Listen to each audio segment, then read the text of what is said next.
Bom dia, bom dia, bom dia! Mais um Morning Call, o que esperar do mercado hoje? Eu sou o professor Wagner aqui da Francesca Educação Financeira e todos os dias nós estamos aqui a partir das 5h50 da manhã para conversarmos aí sobre o fechamento de mercado no dia anterior e sobre as notícias que podem impactar o mercado e a sua vida hoje, tanto no cenário político, econômico e corporativo. Deixa seu like, se inscreva no canal, compartilhe esse conteúdo aí para que ele chegue a cada vez mais pessoas.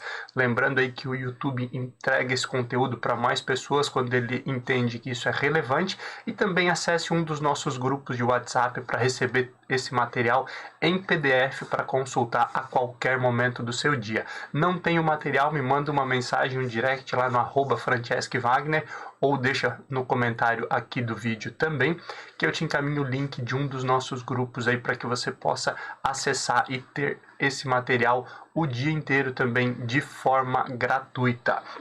Vamos falar um pouquinho então sobre o fechamento do mercado ontem, dia 18 de maio de 2021.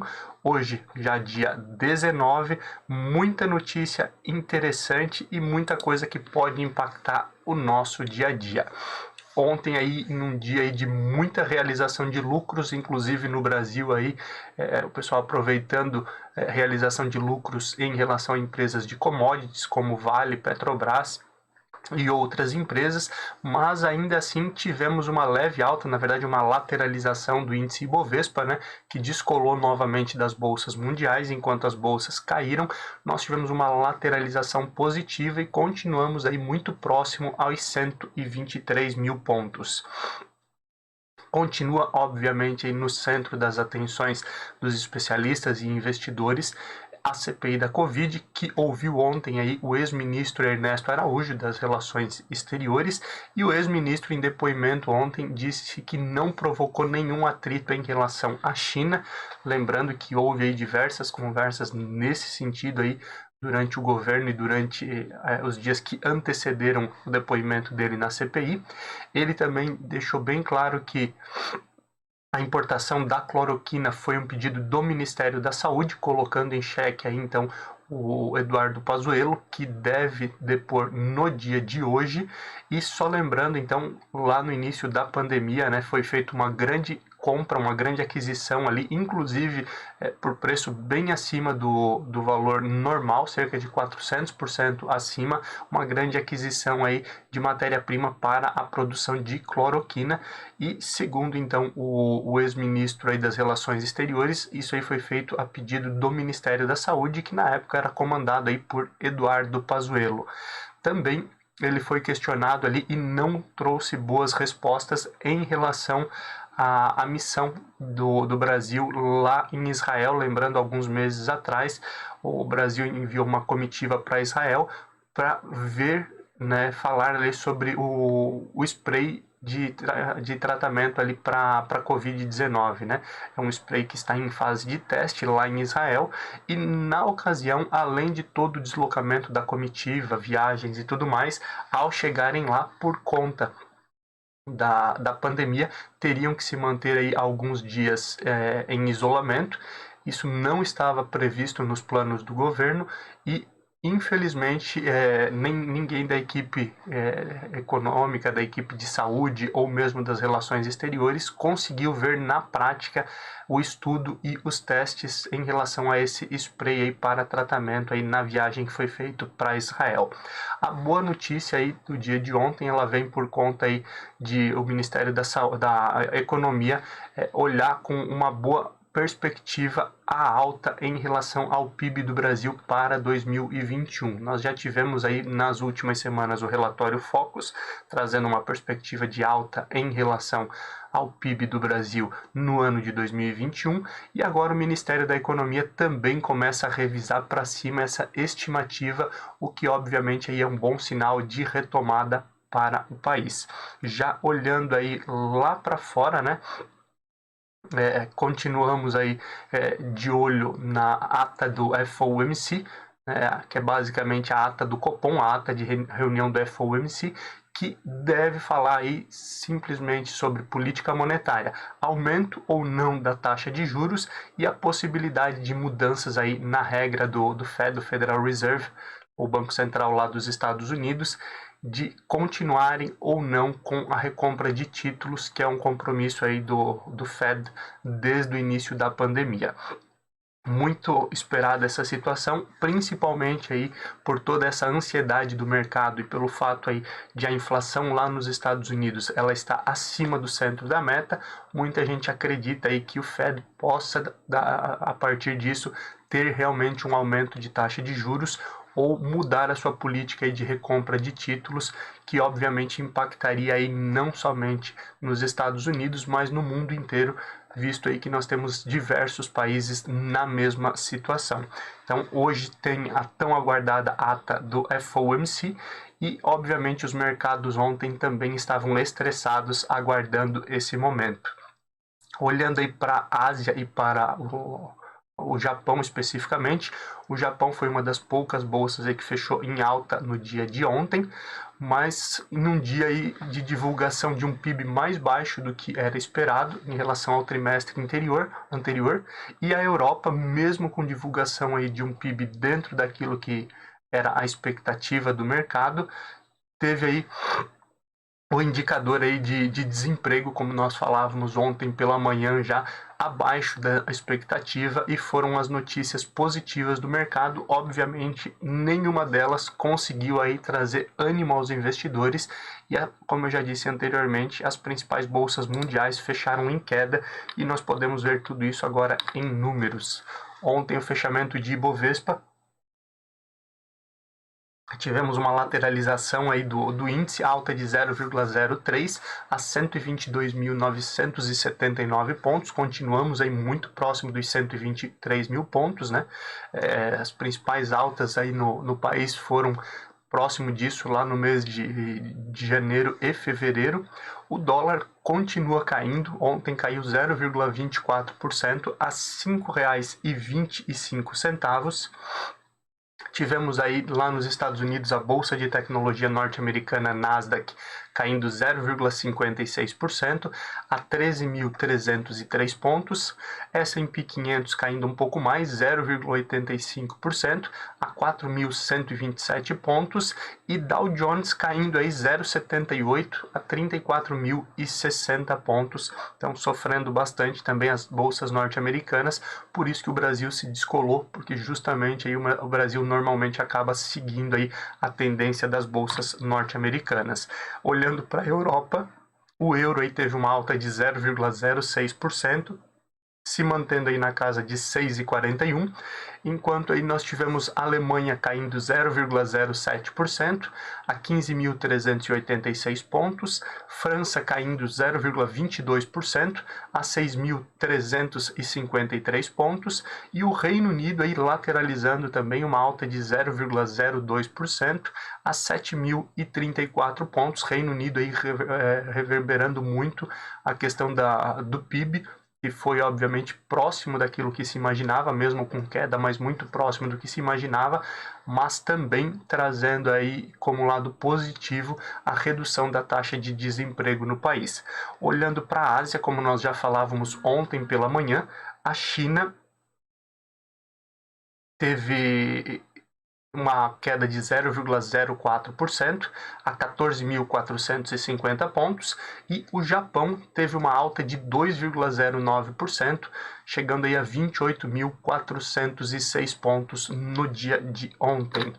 Olhando já para o cenário de cripto, as cripto que têm sofrido aí nas últimas semanas, né? Bitcoin caiu 1,88% e o Ethereum teve uma alta de 3,33% no dia de ontem.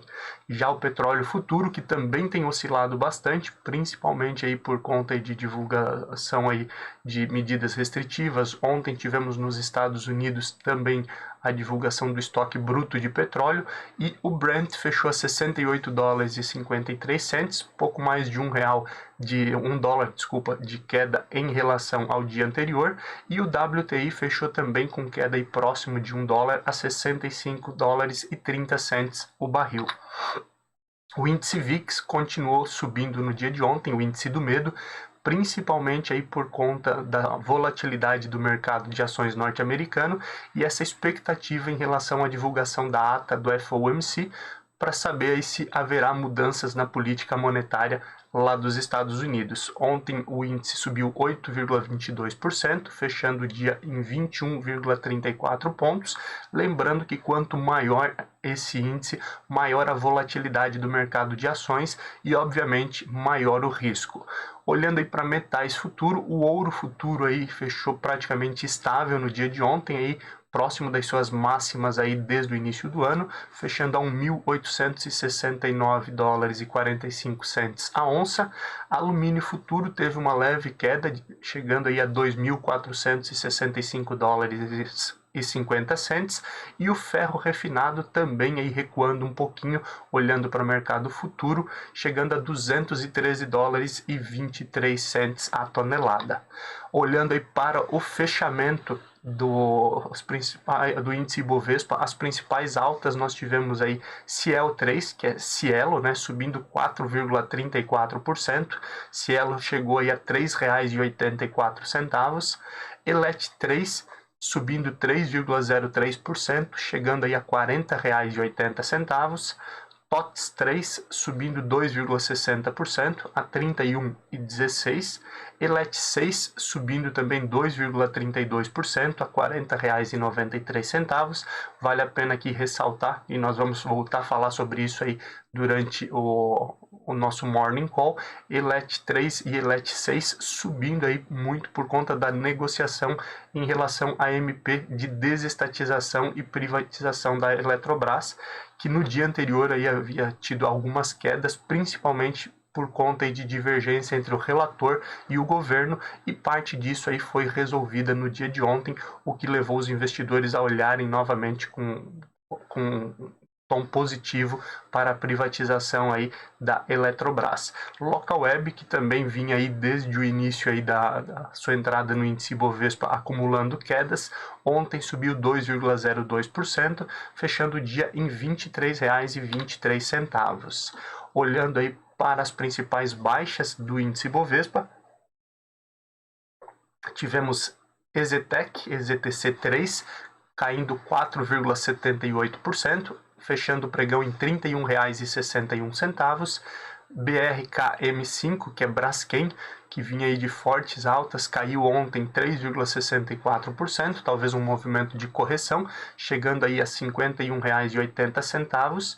BIF3, que é Minerva, caiu 3,55% a R$ 9,49, juntamente com o JBS3, que caiu 2,82% a R$ 29,60. O principal motivo aí das quedas de BIF3, JBS e também caiu bastante Marfrig no dia de ontem, foi principalmente por conta de notícias vindas da Argentina em relação à exportação de carne bovina, que nós também continuamos a falar sobre isso aí daqui a pouquinho. Sula 11 também ontem fechou com queda de 2,38% a R$ 31,99.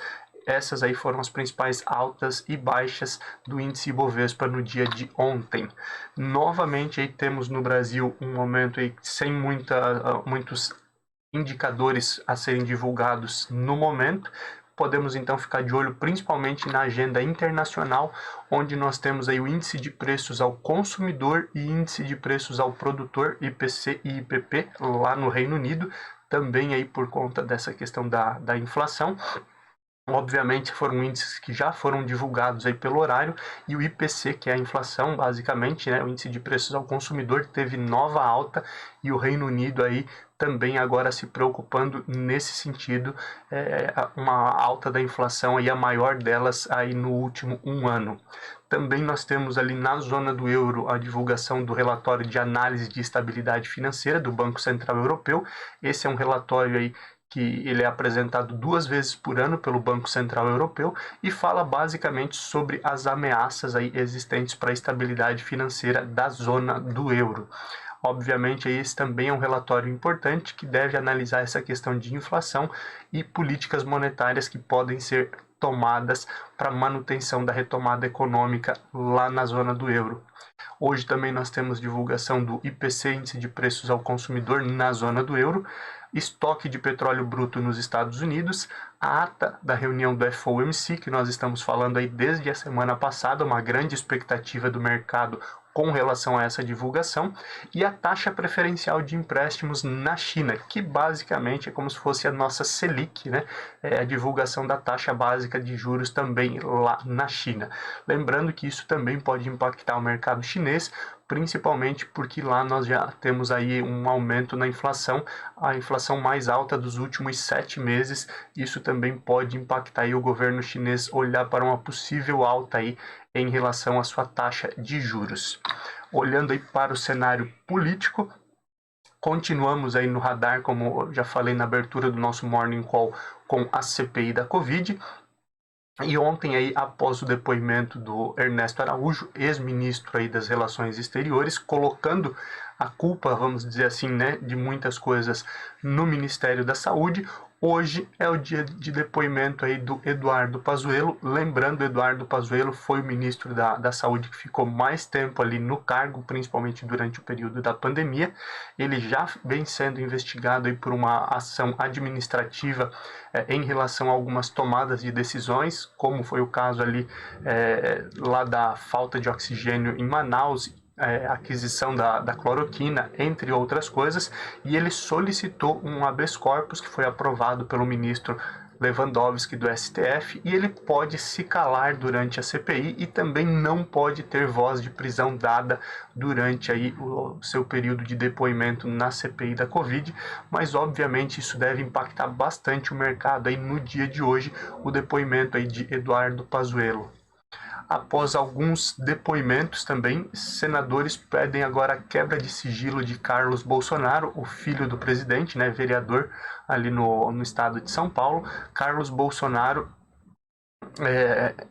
segundo depoimentos na CPI, participou de reuniões juntamente à Pfizer e também outras reuniões aí, sendo talvez um segundo escalão de conversas aí do presidente, né? Fala-se muito aí em um conselho paralelo aí ao presidente, e como ele participou de diversas reuniões ali com outros líderes, participou de viagens internacionais e reuniões com a Pfizer, agora alguns senadores pedem aí a quebra de sigilo e já se cogita talvez trazê-lo aí para depor também na CPI da Covid. Obviamente isso deve impactar o mercado pelo fato aí de trazer aí o filho do atual presidente aí para um depoimento e essa investigação, essa quebra de sigilo do filho do presidente. Continuando no cenário político, o Senado alterou a proposta de renegociação de dívidas de pessoa física e jurídica com os fundos constitucionais do Norte, Nordeste e Centro-Oeste. Lembrando, a gente já falou sobre isso aí algumas semanas atrás. Há um desconto aí de até 90% aí sobre essas dívidas, né, tanto de empresas quanto de pessoa física, com os fundos constitucionais.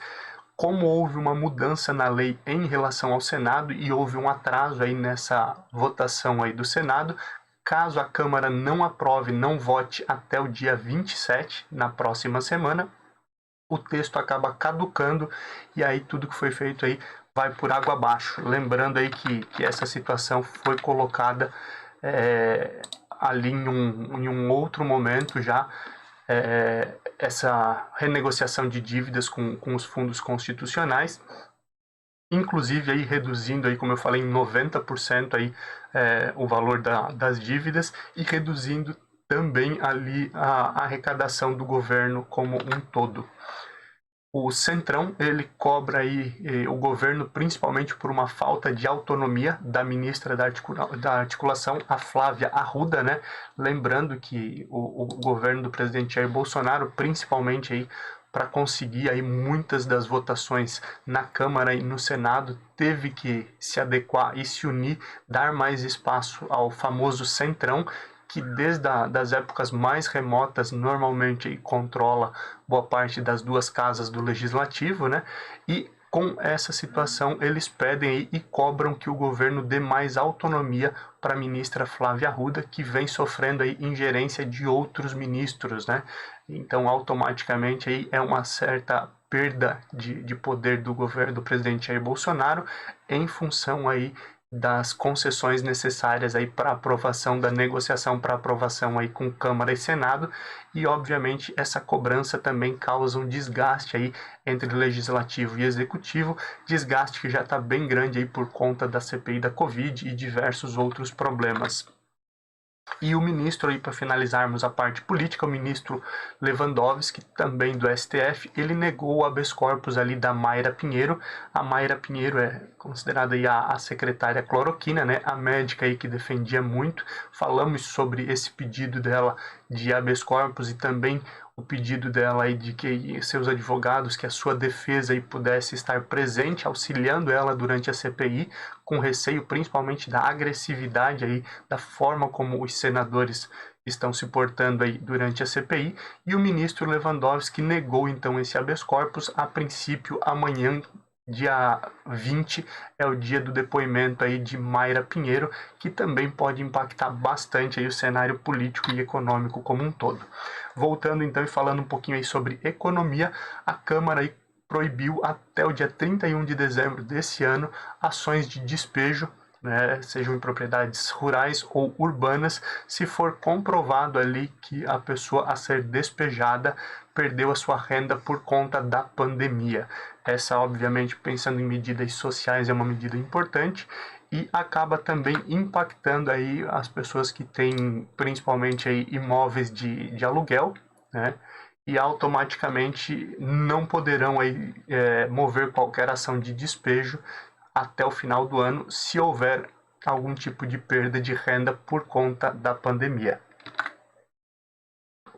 A Argentina, como nós já falamos anteriormente, suspendeu a exportação de carne bovina por 30 dias, pelo menos, e isso impacta aí empresas brasileiras, como a Marfrig, principalmente, e também a Beef3, que é a Minerva, que tem ali uma boa parte ali, não tão grande, mas tem uma quantidade substancial de carnes que são importadas da Argentina, e o governo da Argentina, inclusive, aí vem sofrendo protestos por conta aí dessa proibição na exportação, mas o governo aí tomou essa medida principalmente pensando no consumo interno, o aumento muito grande, como aconteceu no Brasil também, em relação à questão da carne bovina, né, preocupa o governo argentino e eles querem manter um abastecimento e o preço mais baixo no mercado interno, por isso essa proibição aí da exportação.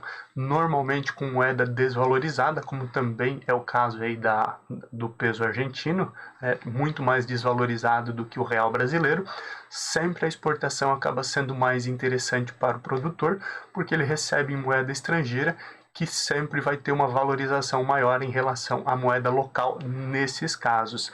Com isso aí a exportação estava muito grande, o preço no mercado interno subindo, como aconteceu aí também no Brasil, e o governo argentino então tomou a medida de proibir durante 30 dias a exportação de carne bovina. Isso deve impactar empresas, deve impactar o país e deve impactar o mercado como um todo. Aguardando, né, hoje a tão aguardada reunião aí do FOMC, né, o que o Fed vai decidir, o Banco Central norte-americano, em relação aí à política econômica. Além disso, além do Fed, China, Alemanha, né, Estados Unidos e Reino Unido ali preocupados com máximas históricas aí da inflação e preocupados aí com política monetária. Como eu já falei anteriormente, a China está num momento aí de maior inflação dos últimos 7 meses, os Estados Unidos estão com a meta da inflação estourada, a inflação está acima do centro da meta, algo que dificilmente acontece lá nos Estados Unidos, a Alemanha muito preocupada e o Reino Unido agora anunciou também a inflação mais alta aí dos últimos 12 meses, né, chegando nesse momento aí lá no Reino Unido.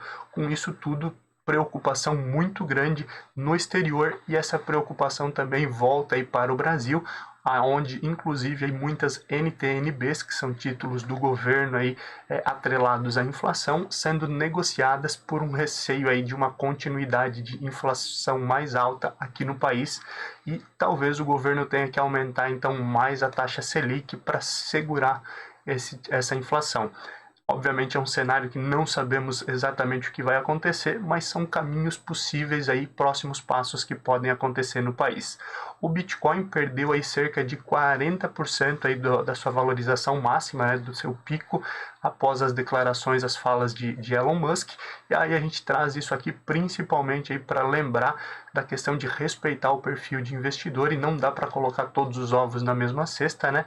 Principalmente aí porque os criptoativos de forma geral são mais voláteis e existem riscos como esse que tem acontecido. Outro ponto importante, muitas pessoas aí caíram em fraudes de possíveis compradores alegando serem o Elon Musk, e aí já teve um valor considerável de perdas de criptomoedas também por fraudadores lá nos Estados Unidos.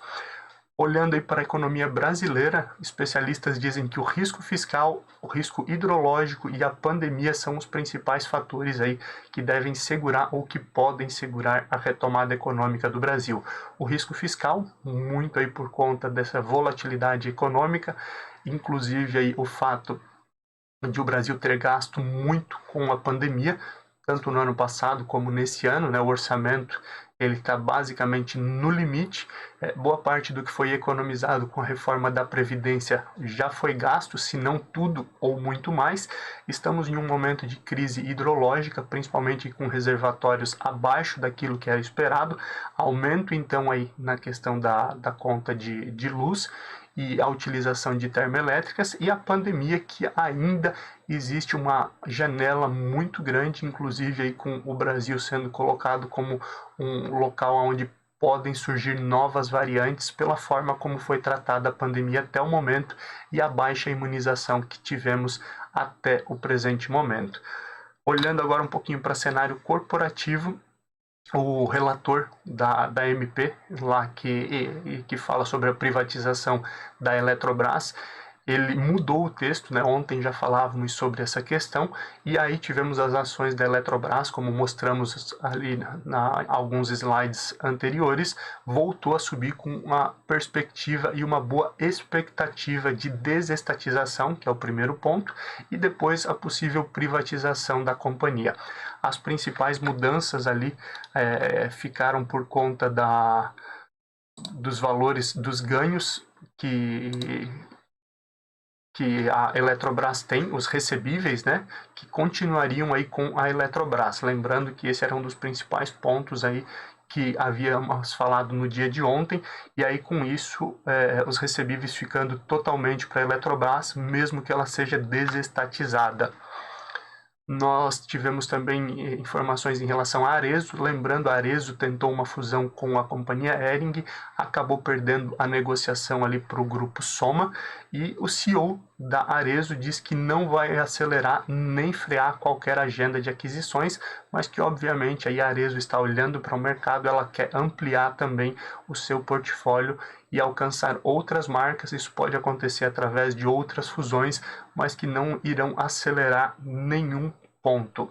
A Redditor, rede aí que é voltada à área de saúde, principalmente, um setor que tem crescido bastante aí nos últimos anos e boas perspectivas para o futuro, anunciou um follow-on, né, uma nova emissão de ações, e pode alcançar aí uma captação de aproximadamente 5 bilhões com esse follow-on também, mas com a notícia no dia de ontem as ações também caíram.